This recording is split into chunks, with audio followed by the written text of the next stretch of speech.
Nous voulons vous saluer encore dans le nom du Seigneur Jésus-Christ.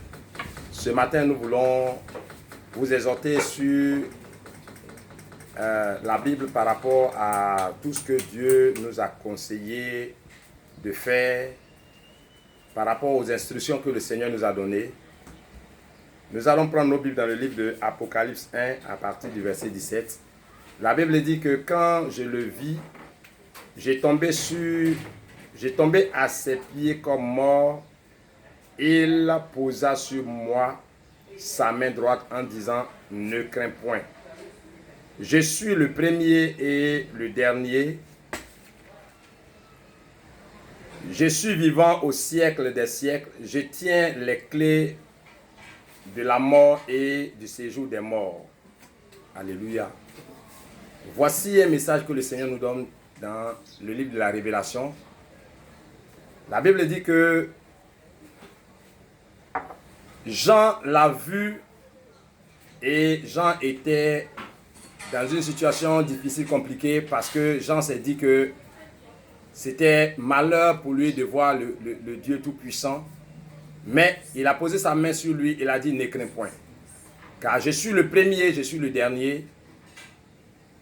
Entre mes mains se trouvent les clés de la mort et du séjour des morts. Je voudrais simplement appeler quelqu'un à revenir au Seigneur.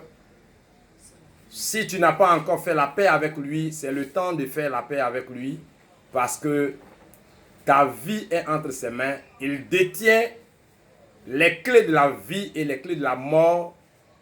C'est par lui que toutes choses sont. La Bible dit qu'il a reçu le pouvoir qui est au-dessus de tout pouvoir. Et par lui, pour tous ceux qui ont mis leur confiance en lui, ils ont la vie, ils ont le salut. Alléluia. Ce matin, je voudrais t'exhorter à reprendre encore le chemin avec Christ, de revenir à lui, de marcher selon les voies, le chemin véritable qu'il est, car la Bible dit qu'il est le chemin, la vérité et la vie. Nul ne peut aller au Père sans passer par lui. Le chemin véritable de la vie éternelle s'appelle Jésus-Christ de Nazareth. Or, Christ, il n'y a pas d'autre chemin. Les chemins que les autres empruntent sont les chemins d'égarement, les chemins de la perdition, les chemins qui amènent à une mort certaine. Mais le chemin qui est la personne de Jésus-Christ, c'est le chemin du royaume des cieux. Ce matin, je voudrais te dire de revenir à ton premier amour. Si tu avais goûté le Seigneur, que tu as trouvé qu'il est bon, partage cette grâce-là auprès de toi, afin que tous ceux qui aussi ont besoin du Seigneur, qui ne le connaissent pas, puissent venir à lui. Nous crions, nous avons peur de la mort, mais voici que la Bible nous dit qu'il a les clés de la mort entre ses mains. Donc, il est capable d'appeler aujourd'hui quelqu'un à l'existence, à la vie, comme appeler quelqu'un à la mort. Tout dépend de lui. Il fait grâce à qui il veut. Alors, ce matin, plus tu veux conserver ta vie, plus tu la perdras. Si nous voulons nous préserver, nous voulons nous garder, nous voulons nous cacher, alors nous allons perdre cette vie que nous voulons cacher. Mais donnons cette vie-là au Seigneur de pouvoir faire de nous ce qu'il voudrait que nous soyons. Car notre vie dépend de lui. Paul l'a dit dans Galates 2, verset 20, « J'ai été crucifié avec Christ. Si je vis, ce n'est plus moi qui vis, c'est Christ qui vit en moi. » Pourquoi Paul peut dire ça? Paul peut dire ça parce que Paul a vécu, il a vu, il est resté dans une situation de joie comme dans des situations de misère, mais il a compris que en toutes choses, c'est Christ qui est le premier et c'est Christ qui est le dernier. Nous allons forcément passer par lui. Pour ceux qui aujourd'hui rejettent Christ, la fin de ton règne sur la terre, tu passeras toujours par lui. Si tu n'as pas fait alliance avec lui, ta fin sera fatale. Parce qu'il est le chemin, il est la vérité et il est la vie éternelle. Si aujourd'hui tu n'as pas appris à confier ta vie entre les mains de Jésus-Christ, la vie éternelle va t'être échappée.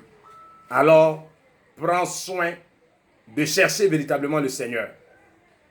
Prends soin de revenir à lui, comme Paul l'a dit. S'il vit, ce n'est plus lui qui vit, mais c'est Christ qui vit en lui. Parce qu'il a compris que sa vie ne lui appartenait plus.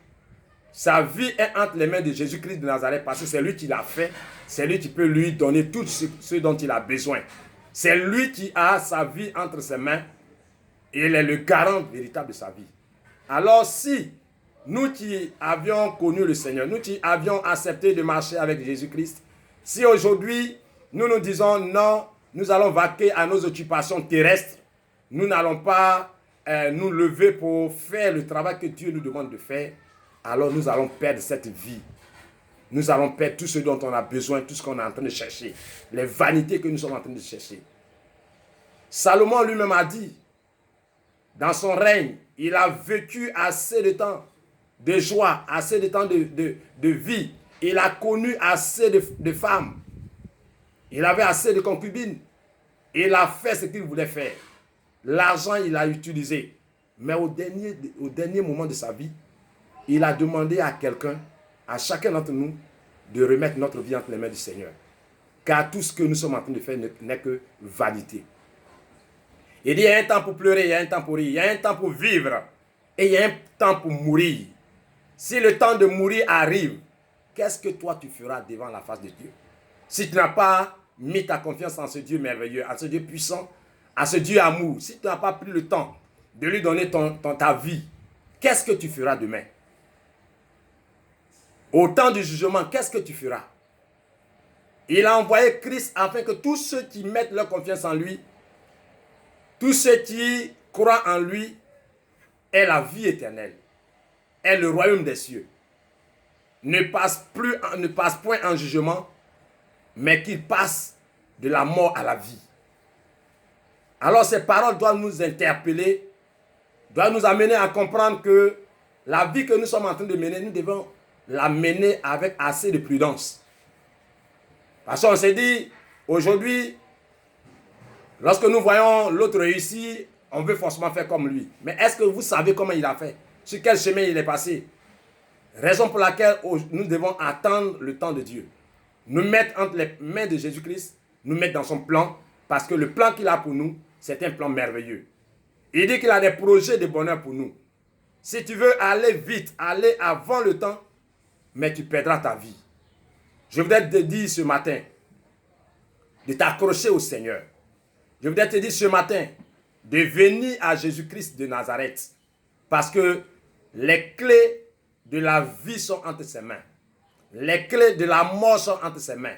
Les clés du séjour de la mort sont entre ses mains. C'est lui qui décide quand appeler qui que ce soit. C'est lui qui décide comment rallonger le temps, comment écourter le temps. Alors ce temps ne t'appartient pas. Tu vas dire, bon, j'ai entendu, beaucoup d'hommes me prêcher. Oh, j'ai un peu de temps encore, j'ai assez de temps, je suis jeune. Mais est-ce que tu connais le temps? Tu connais à quel moment le voyage que tu es en train d'effectuer sur cette terre va s'arrêter? Autour de toi, des hommes sont partis. Autour de toi, des amis sont partis. Ils ont raisonné comme toi, tu raisonnes aujourd'hui. Mais leur voyage s'est arrêté. Et s'ils n'ont pas Christ dans leur vie, c'est une mort éternelle. Mais s'ils ont Christ dans leur vie, alors c'est la vie éternelle qu'ils auront. Je voudrais t'appeler à venir au Seigneur. Je voudrais t'appeler à te mettre dans le plan de Dieu. Je voudrais t'appeler à te donner au Seigneur. Parce que il est un Dieu de miséricorde. Il est un Dieu qui n'abandonne pas tous ceux qui viennent à lui. Si tu m'entends ce matin, viens à lui. Romains 8, verset 38 dit, « Car j'ai l'assurance que ni la mort, ni la vie, ni les anges, ni les dominations, ni les choses présentes, ni les choses à venir, ni les puissances, ni les hauteurs, ni les profondeurs, ni aucune autre créature ne pourra nous séparer de l'amour de Dieu. » Il ne faut pas te laisser berner parce que tu vois. Il ne faut pas te laisser distraire par quoi que ce soit, par qui que ce soit, par les situations que tu vis. Attache-toi véritablement au Seigneur. Ne raccroche pas, mais accroche-toi. La Bible dit que ni les principautés, ni les forces ténébreuses, ni cette situation que nous voyons, nous entendons, ce que nous vivons, ce n'est pas à cause de ces situations-là que nous allons abandonner Christ. Non, ce n'est pas à cause de ce que nous ne mangeons pas que nous allons abandonner Christ. Parce que nous l'avons appelé pour une situation quelconque, on n'a pas vu de solution, donc on va abandonner Christ. Non, ce n'est pas à cause des difficultés de la vie, ce n'est pas à cause des forces qui vont se manifester, ni des calamités qui vont s'abattre sur cette terre, qui vont nous amener à renier Christ ou à abandonner Christ. Non, au contraire, nous devons encore plus, à partir de cette situation, nous ramener, nous conjuguer vers ce Dieu merveilleux, nous rapprocher vers ce Dieu merveilleux, nous attacher vers ce Dieu tout-puissant, afin que la gloire lui revienne. Parce qu'il y a un temps de vie et il y a un temps de mort. Mais si le temps de mort arrive, vers qui tourneront nos regards? Lorsque nous allons tomber, vers qui nous allons tourner nos regards? Les hommes peuvent nous accompagner jusqu'à la porte de la tombe, mais ils ne pourront pas nous accompagner dans la tombe. Mais celui qui va t'accompagner au-delà de la tombe et t'accompagner jusqu'à l'infini, c'est la personne de Jésus-Christ de Nazareth. Si nous nous accrochons à lui, alors il va témoigner de nous devant le Père pour dire que nous avons été fidèles, nous avons été des hommes et des femmes mis à part pour la cause de l'évangile et nous serons sauvés. Ce matin, viens à lui. Ce matin, reviens encore à lui. Si tu étais abattu, si tu étais dans une situation difficile, si tu as été découragé, si tu as été calomnié, si des hommes de Dieu ou des chrétiens t'ont dit des choses qui t'ont amené à abandonner la foi, reviens à lui. Car tous, nous allons répondre de nos actes devant le Seigneur.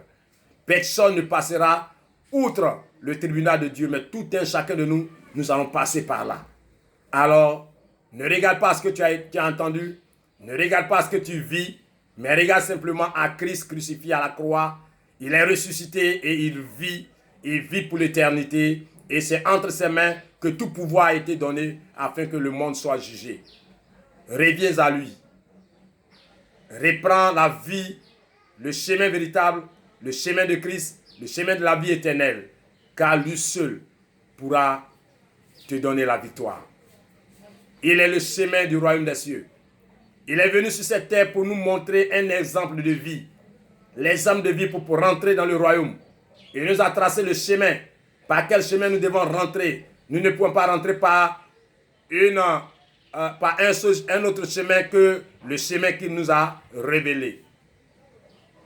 Il est le Seigneur. À nous, il a fait la grâce. Il dit à tous ceux qui l'ont reçu, à tous ceux qui ont cru en son nom, il leur a été donné de devenir enfants de Dieu, lesquels ne sont pas nés de la chair ni du sang, ni de la volonté d'un homme, mais de la volonté de Dieu. Aujourd'hui, si tu acceptes de marcher avec le Seigneur, si tu acceptes de garder les paroles de Dieu en toi, si tu acceptes de demeurer dans sa présence, alors il fait de toi un enfant de Dieu. Si tu es enfant de Dieu, alors tu auras tout gagné. Les privilèges du royaume des cieux te seront accordés. La joie du royaume des cieux te sera accordée. La victoire du royaume des cieux te sera accordée. Tu auras cette victoire et tu marcheras partout dans un zèle véritable, dans une joie véritable, dans une force véritable, et tu verras que la gloire de Dieu sera pour toi. Lève-toi et embrasse encore le premier amour que tu as rejeté. Lève-toi et viens à lui. Lève-toi et continue encore le chemin, car il n'y a que lui seul. Lui seul est capable. Lui seul a la vie. Lui seul a le pouvoir de faire de toi ce qu'il voudrait que tu sois. Le plan merveilleux qu'il a pour toi, c'est un plan glorieux. Car il a dit qu'il connaît les projets qu'il a formulés pour nous. Des projets de bonheur et non de malheur. C'est des projets de bonheur. Bien-aimés, le Dieu qui nous a créés, le Dieu qui nous a appelés à l'existence, il n'a pas de projet de malédiction, ni de projet de mort, ni de projets de perdition pour nous, mais ce sont des projets de vie, ce sont des projets de bonheur, ce sont des projets de gloire, ce sont des projets d'élévation, ce sont des projets de victoire. Alors, celui qui met sa confiance en Jésus-Christ, celui qui vient à lui, il ne perd rien, mais au contraire, il gagne. Il gagne tout. Il dit que si nous avons le royaume des cieux, si nous avons la justice de Dieu, tout ce dont on a besoin sur cette terre nous sera accordé. Si nous avons le royaume des cieux, les biens de la terre nous seront accordés. Dieu précipitera ses biens pour toi. Alors, il te demande simplement d'abord d'avoir le royaume des cieux afin que ces privilèges de la terre te soient accordés. Ce n'est pas primordial pour Dieu, ce n'est pas important pour Dieu les choses terrestres. Mais ce qui est important pour Dieu, c'est que toi tu sois sauvé. Dieu ne voudrait pas que toi tu meurs pour aller à l'enfer. L'enfer est réservé pour le diable et pour ses adeptes. Mais toi, enfant de Dieu, toi qui me regardes, toi qui m'entends ce matin, le royaume des cieux est pour toi. Alors viens à lui. Attache-toi au Seigneur et tu vivras. Donne ta vie au Seigneur et tu auras la grâce. Donne ta vie au Seigneur et tu verras une différence, une transformation s'opérer dans ta vie. Viens au Seigneur. La vie véritable est dans le Seigneur, dans le Christ. Il n'y a pas de vie à part lui. La vie que nous cherchons, la vie que l'humanité cherche, est cachée en Jésus-Christ de Nazareth. L'éternité dont on a besoin est cachée en Jésus-Christ de Nazareth. L'idéal que le monde est en train de chercher est caché en Jésus-Christ de Nazareth. Les bienfaits de ce monde que le monde cherche sont cachés en Jésus-Christ de Nazareth. Alors si tu viens à lui, si tu as le royaume des cieux, si tu marches dans la justice de Dieu, alors tu verras Dieu se manifester dans ta vie. Ce matin, je voudrais exhorter quelqu'un. Ce matin, je voudrais t'appeler à t'accrocher au Seigneur. Ce matin, je voudrais t'appeler à renouveler ton alliance avec lui. Ce matin, je voudrais t'appeler à te focaliser sur la personne de Jésus-Christ de Nazareth. Car c'est en lui que toutes choses existent. Dieu a créé toutes choses en Christ et en Christ, nous avons la victoire. Lève-toi et viens à lui. Lève-toi et cherche réellement à faire la paix avec lui. Il n'a jamais repoussé quelqu'un qui vient à lui. Il n'a jamais rejeté tout cela même qui se lève pour dire Seigneur, prends-moi. Seigneur, fais de moi ce que tu voudrais que je sois. Il n'a jamais repoussé ces gens. Il ne les a jamais laissés se perdre. Mais au contraire, il les a embellis, il les a préparés, il les a sortis de la poussière, il les a sortis de la boue, il les a préparés et il les a fait asseoir à la table des grands. Dieu t'attend. Il veut transformer ta vie. Dieu t'attend. Il voudrait te donner le royaume des cieux. Dieu t'attend. Il voudrait faire de toi un homme incontournable selon son programme, selon la vie qu'il a prédestinée pour toi. Alors lève-toi et viens à lui. Lève-toi et fais la paix avec lui. Lève-toi et accorde-lui un temps de ta vie parce que la vie que tu mènes ne t'appartient pas. Nous pouvons dire, aujourd'hui nous avons la force. Comme cet homme disait, mon âme repose-toi parce que tu as assez de biens, réjouis-toi. Ah, il a commencé à rire. Mon âme, repose-toi parce que j'ai amassé assez pour toi. Tu vas manger pour l'éternité. Le Seigneur lui a dit insensé, ce soir même je te demanderai ton âme. Je te prendrai ta vie. Et il a fait cela. Tu peux avoir des milliards dans ton compte. Tu peux avoir des châteaux. Tu peux avoir tout ce dont tu as besoin, tout ce que le monde envie. Mais Dieu t'appelle insensé si tu ne l'as pas dans ta vie. Si tu es dans le Seigneur, que tu passes tout ton temps à chercher ces biens de ce monde, tu es un insensé. Parce que tu ne sais pas là où tu es. Tu ne sais pas à quel moment ton voyage va s'arrêter. Alors prépare ce voyage. Et si tu prépares ce voyage avec Christ, tu vivras pour l'éternité. Tu voyageras en première classe et la vie véritable te sera accordée. Donne-toi véritablement au Seigneur. Donne-lui la place qu'il lui faut dans ta vie et tu verras la joie se manifester dans ta vie. Merci pour cette grâce. Merci pour ce temps que tu as passé pour m'écouter. Merci pour la joie que tu as éprouvé dans ton cœur, parce que cette joie que tu éprouves, je l'éprouve ici. Je sais que tu as pris la résolution de revenir au Seigneur, tu as pris la résolution de chercher de tout ton cœur, de toute ton âme le Seigneur, et voici, il est avec toi et il sera toujours avec toi. Nous allons prier, nous allons dire merci au Seigneur pour ce temps d'écoute que tu as passé, pour ce temps que tu as passé à m'écouter, parce que tu as disposé de ton temps et Dieu ne va pas te laisser en vain. Seigneur, nous te bénissons. Seigneur, nous te levons.